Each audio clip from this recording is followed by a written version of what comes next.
মাথায় একটি বোতলও ছুঁড়ে মারা হলো।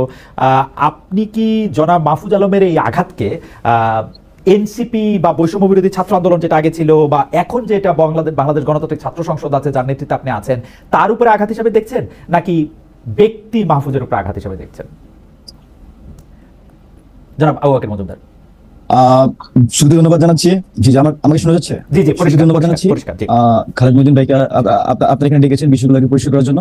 জনাব মাহফুজ আলম আসলে কে? মাহফুজ আলম হচ্ছেন গণঅভ্যুত্থানের একজন অংশীজন, যিনি আমরা যারা গণঅভ্যুত্থানের ফ্রন্টলাইনে ছিলাম আমাদেরকে বিভিন্নভাবে পরামর্শ দিয়ে এবং আন্দোলনকে ড্রাইভ করার জন্য আমাদেরকে সহযোগিতা করেছেন। এবং ওনার এখানে ফ্যাসিবাদী আমলে ছাত্রলীগের আওয়ামী লীগের বিরুদ্ধে ওনার দীর্ঘ স্ট্রাগল ছিল। এখানে আবরার ফাহাদ হত্যাকাণ্ডের পর 8 স্তম্ভের যে এখানে করা হয়েছে সেখানে মাহফুজ আলমের বিশেষ ভূমিকা ছিল এবং পরবর্তীতে ঢাকা বিশ্ববিদ্যালয়ের বিভিন্ন আন্দোলন সংগ্রামে কিন্তু মাহফুজ আব্দুল্লাহ ওনার বুদ্ধিবৃত্তিক জায়গা থেকে ওনার ব্যক্তির জায়গা থেকে উনি সবসময় সেই ভূমিকা রেখেছেন এবং তারই প্রেক্ষিতে উনি গণঅভ্যুত্থানে একটা বিরাট ভূমিকা রেখেছেন আমি মনে করছি, যেহেতু আমিও গণঅভ্যুত্থানের ফ্রন্টলাইন হিসেবে আপনারা আমাকে চিনেছেন। তো সেই মুভমেন্টে মাহফুজ আব্দুল্লাহ দীর্ঘ একটা ভালো ভূমিকা পালন করেছেন এবং গণঅভ্যুত্থানের ছাত্রদের প্রতিনিধি হিসেবে মাহফুজ আলম উনি সরকারে গিয়েছেন।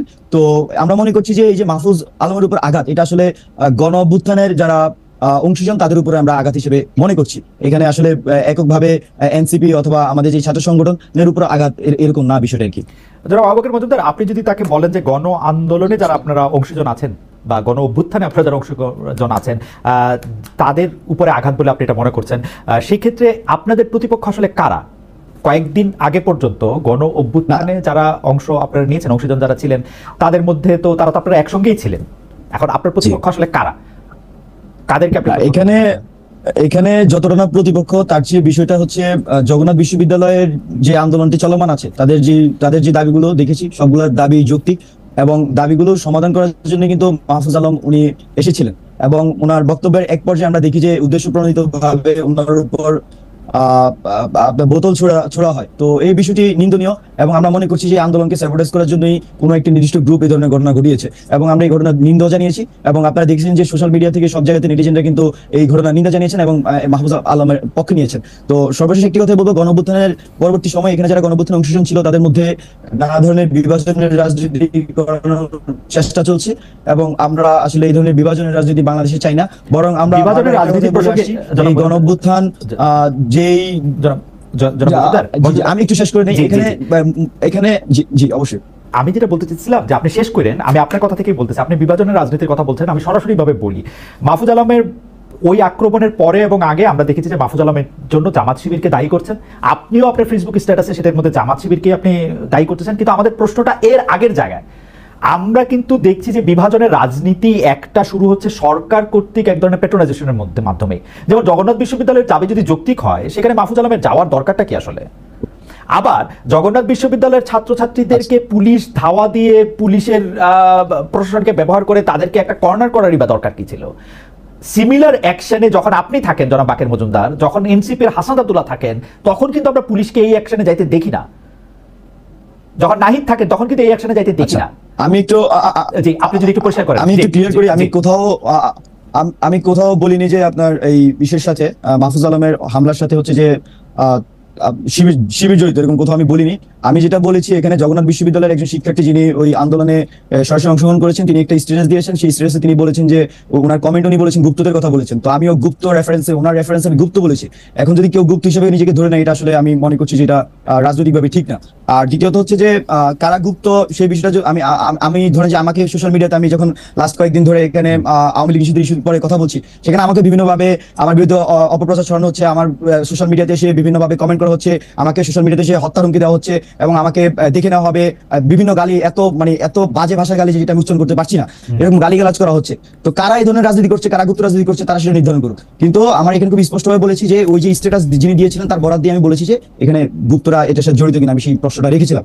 আর দ্বিতীয়ত আরেকটা যেটা আপনি বলেছেন যে জগন্নাথ বিশ্ববিদ্যালয়ের শিক্ষার্থীদের সেখানে মাহফুজ আলম কেন গিয়েছেন, এটা আমি মনে করছি যে আমার সাথে জনাব মাহফুজ আলম উনি সবচেয়ে ভালো ব্যাখ্যা দিতে পারবেন। তবে আমরা দেখেছি বিভিন্ন সময় এখানে যখনই ছাত্ররা বিভিন্ন দাবি দাওয়া নিয়ে সরকারের কাছে যায় বা প্রশাসনের কাছে যায় সেখানে আমরা দেখি যে ছাত্র উপদেষ্টা যারা আছেন তাদের কাছে আমাদের সবসময় বেশি আকাঙ্ক্ষা থাকে, আমরা আশা করি যে তারা আমাদের সমস্যাটা সমাধান করবেন। আপনারা ইতিমধ্যে দেখবেন যে বিভিন্ন যেমন এই যে পিএসসি সংস্কার আন্দোলনের মধ্যে আমাদের ঢাকা বিশ্ববিদ্যালয় সহ যারা শিক্ষিতকে করছে না। আমরা দেখছি তার আগেও জগন্নাথ বিশ্ববিদ্যালয়ে যখন আন্দোলন হচ্ছিল তখনও কিন্তু ছাত্র উপদেষ্টাদেরকে ডাকা হয়েছিল।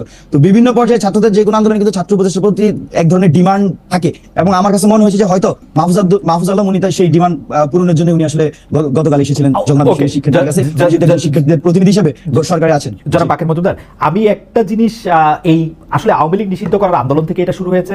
যখন এই আন্দোলনের মধ্যে থেকে গিয়ে কেউ স্লোগান দিয়েছে গোলাম আজমের বাংলায় আওয়ামী লীগের ঠাঁই নাই, তারপর থেকে আপনারা তীব্র প্রতিক্রিয়া জানিয়েছেন। তার আগে থেকে জনাব মাহফুজ আলমের একটা পরিষ্কার অবস্থান আছে হচ্ছে জামাতে ইসলামের এগেনস্টে, এরকম মনে হয়েছে, যে কারণে তাকে একটা স্ট্যাটাস তিনি দিয়েছেন, ক্ষমা চাইতে বলেছেন, পরে আবার একটা স্ট্যাটাস তুলে ফেলেছেন। আপনি আপনার ফেসবুক স্ট্যাটাসে বলেছেন, ফেসবুকে লিখেছেন, তোরা যারা রাজাকার সময় থাকতে বাংলা ছাড়, লাখো শহীদের রক্তে কেনা দেশটা কারো বাপের না, গোলাম আজম তুই রাজাকার, বাংলা কি তোর বাপ দাদার। আপনারা জামায়াতে ইসলামী এইরকম সাংঘাতিকভাবে, জামায়াত বা শিবির আপনাদের প্রতিপক্ষ কি করে হলো, বা আপনারা তো মাঠে একসঙ্গেই ছিলেন, বা অনেকে বলছেন জামায়াত শিবিরের লোকজন আপনাদেরকে গণ আন্দোলনের সময় বিভিন্ন রকম সুবিধা দিয়েছেন, সাহচর্য দিয়েছেন, প্রোটেক্ট করেছেন। এখন আপনারা কি এই জায়গা থেকে নিজেদেরকে বার করে নিয়ে আসতে চাচ্ছেন? এইটার জন্য কি আপনারা নতুন কোনো পলিটিক্সের খেলা এখানে খেলা হচ্ছে? আপনি যদিও রাজনৈতিক দলটির সাথে জড়িত না, আপনি ছাত্র সংগঠনের সাথে জড়িত, আপনি যদি একটু এক দুই লাইনে ব্যাপারটা বলতেন। আচ্ছা, আপনি যেটি মাহফুজ আলমের বলেছেন যে উনি এর আগে থেকে ওনার অবস্থান স্পষ্ট, উনি জামাতের বিপক্ষে একটা পক্ষে না এরকম একটা অবস্থান নিয়েছেন। তবে আমার কাছে বিষয়টি এরকম মনে হয়নি, বরং মাহফুজ আলমের যে অবস্থানটা ছিল সেটা ছিল 1971 পক্ষে, আমাদের মহান স্বাধীনতা মুক্তিযুদ্ধের পক্ষে ছিল। তো মাহফুজ আলমের এটাকে হচ্ছে বিভিন্নভাবে জামাত বিরোধী দেখানো হচ্ছে, বরং আমার কাছে মনে হয়েছে যে মাহফুজ আলম উনি এর চেয়ে যতটা না জামাত বিরোধী অবস্থান নিয়েছেন তার চেয়ে বেশি উনি মুক্তিযুদ্ধের পক্ষে একটা অবস্থান নিয়েছেন এবং 24-এর পক্ষে একটা অবস্থান নিয়েছেন।